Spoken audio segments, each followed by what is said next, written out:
Hello, bienvenue dans une nouvelle vidéo, mais plus particulièrement dans la toute première vidéo du calendar. J'espère que tu es content de retrouver un peu ce format, ou en tout cas je suis très contente. Pour les nouveaux qui sont arrivés sur la chaîne, je vais juste faire un petit débrief de qu'est-ce que c'est qu'un calendar. En gros, pendant le mois de décembre, chaque jour tu auras une petite vidéo analyse d'un format quand même court. Le but c'est pas de faire une énorme analyse sur une œuvre, mais de t'en présenter plusieurs pendant le mois, comme un calendrier de l'Avent classique, sauf que je ne t'offre pas de chocolat. Voilà, tout simplement. J'espère que pour les nouveaux, ça vous plaira. Pour ceux qui avaient déjà pu suivre les dernières saisons, j'espère que le son s'est amélioré et que ça sera moins pire que les autres années et que cette édition vous plaira.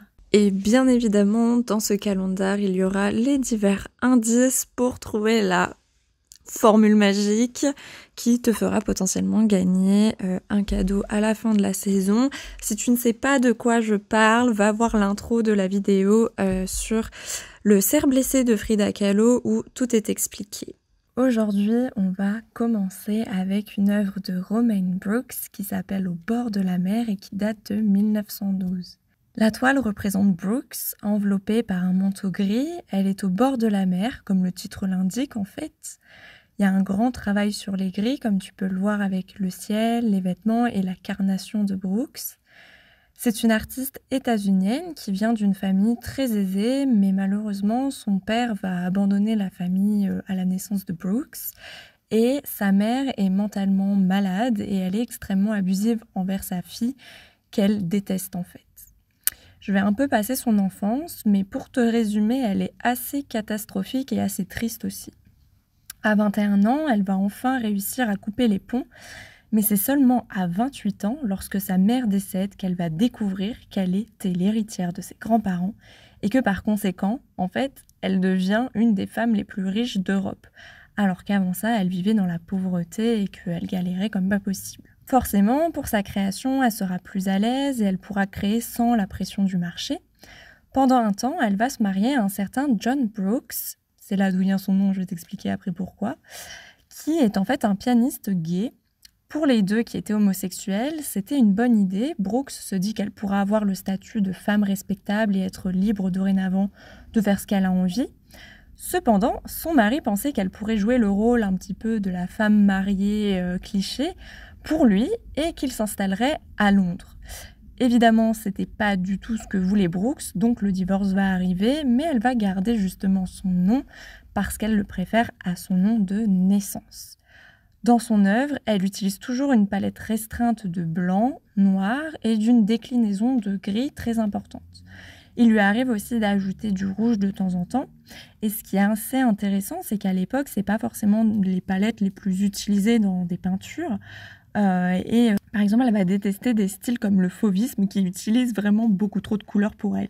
L'œuvre d'aujourd'hui, en fait, elle fait partie d'un diptyque avec Gabriel D'Annunzio, Portrait d'un poète exilé.